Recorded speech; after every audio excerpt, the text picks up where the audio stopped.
आप चूँकि जमात शशम के तालिब इल्म हैं, तो आपके लिए ज़रूरी ये है कि आपने जवाब को 3 से 4 लाइनों में तहरीर करना है।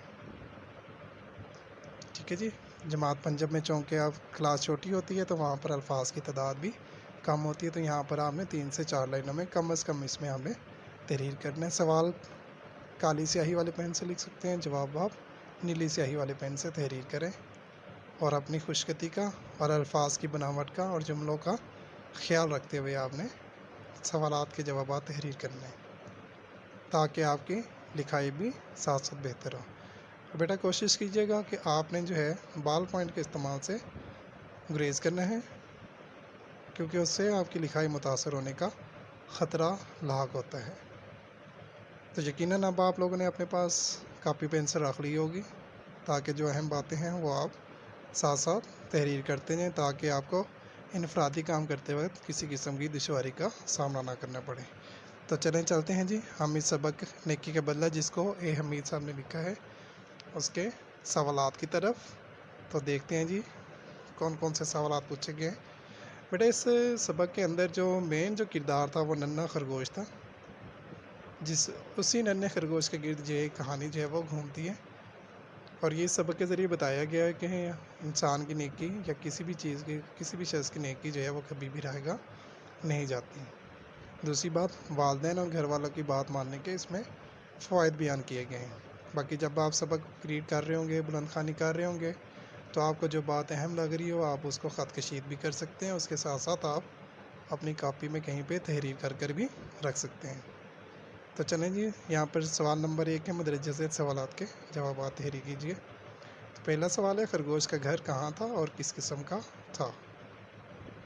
तो सबक के आगाज़ में ही बताया गया खरगोश का घर कहाँ था और किस किस्म का था।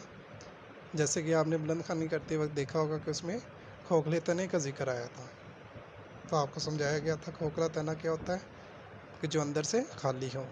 तो आपने उसी से मुतल्लिक़ ये बातें लिखनी है, और जवाबात आपने कोशिश करनी है अपने अल्फाज में तहरीर करने की। हू बहू किताब से कॉपी करके लिखने की ज़रूरत नहीं है, उससे आपकी तख्लीकी सलाहियतों पर असर पड़ सकता है। तो आपने अपनी तख्लीकी सलाहियतों को बेहतर करना है, इसलिए कोशिश करें अपने अल्फाज में और सबक से मुतल्लिक़ बात लिखते हुए जवाब तहरीर करना है। दूसरा सवाल है, हिरनी ने नन्हे खरगोश से क्या कहा। हिरनी ने नन्हे खरगोश से क्या कहा। ठीक है जी। खरगोश जब वो जा रहा था, नन्हा खरगोश जब सैर सपाटे के लिए जा रहा था और वापसी आते हुए उसके पास गाजर थी, तो वहाँ उसकी मुलाकात रास्ते में हिरनी से हुई थी। तो हिरनी ने नन्हे खरगोश से कुछ गुफ्तगू की थी, और क्या गुफ्तगू की थी वो आपने गुफ्तगू यहाँ पर तहरीर कर देनी है। जवाब लिखते वक्त आप लिखेंगे, हिरनी ने नन्हे खरगोश से कहा कि, क्या कहा वो आप आगे इस तरह तहरीर कर देंगे, खुशकत अंदाज में अल्फाज की बनावट का ख्याल करते हुए। तीसरा सवाल है, परी ने नन्हे खरगोश को गाजरों से भरी हुई टोकरी क्यों दी। ठीक है जी। पहले वो हिरनी बनकर नन्हे खरगोश के सामने आई थी, लेकिन नन्हे खरगोश ने जब उसकी मदद की तो फिर वो हिरनी जो है वो क्या हो गई थी, उसने अपनी शक्ल तब्दील कर ली थी और वो उसके सामने खूबसूरत परी बनकर ज़ाहिर हुई और उसने उसको गाजरों भरी टोकरी दी थी।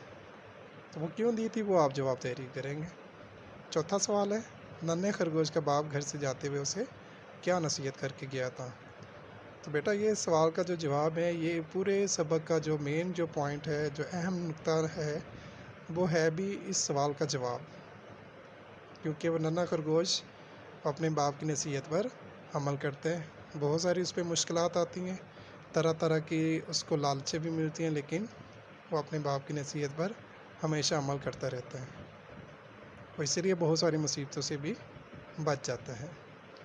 तो वो क्या नसीहत थी जिसकी वजह से उसको जो है वो बहुत सारी चीज़ों से, मुसीबतों से उसकी जान बच गई थी, वो नसीहत कौन सी थी। ठीक है जी, वो नसीहत आप यहाँ पर तहरीर करेंगे। पांचवा सवाल है, जिस नंबर है, कौन कौन से जंगली जानवर नन्हे खरगोश को खाने के लिए आए। ठीक है जी। जब नन्हे खरगोश को उसका बाप उसके घर पर रहने के लिए छोड़ गया था और ख़ुद वो जो है वो खुराक की तलाश में बाहर चला गया था, तो नन्हा खरगोश उनके घर में अकेला था। तो जंगली जानवर को जब ये बात पता चली तो वो उसको खाने के लिए तरह तरह के मंसूबे बनाए और तरह तरह के हरबे इस्तेमाल करते हुए उसको खाने के लिए उसके घर पर आए। ठीक है, तो वो कौन कौन से जानवर आए थे, एक ख़ास तरतीब जो है वो सबक में ज़िक्र की गई है। अगर उनको तरतीब से लिख दें उनके नाम तब भी ठीक है, अगर आप तरतीब आगे पीछे भी हो जाए तो भी कोई मसला नहीं है, सिर्फ आपने जंगली जानवरों के नाम लिखने हैं और ज़्यादा तफसील इसमें लिखने की ज़रूरत नहीं है। इसके बाद अगला सवाल, लास्ट सवाल है, आखिरी सवाल है, परी ने नन्हे खरगोश की किस तरह मदद की। परी ने नन्हे खरगोश की किस तरह मदद की। इसका मतलब ये है कि जब नन्हा खरगोश घर पे अकेला था और जंगली जानवर ने उस पर मुख्तलिफ तरीक़ों से वक्तन फ़वक्तन यानी थोड़े थोड़े वक्फे के बाद शक्ल मुख्तलिफ जानवर जो है वो उसके पास आते, उसको तरह तरह से उसको लालच जो है वो दी ताकि वो दरवाज़ा खोल ले और वो लोग उसका शिकार कर लें। ठीक है जी, तो उसको जो है उसकी नन्हे खरगोश की जान बचाने के लिए हर मर्तबा परी आ जाती थी।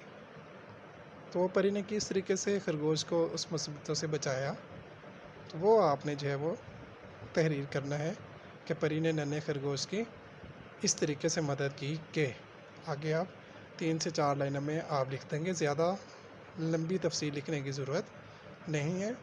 ठीक है जी, कोई किसी सवाल में कोई मुश्किल, कोई परेशानी। मेरा ख्याल है कि बात आपको समझ आ चुकी होगी।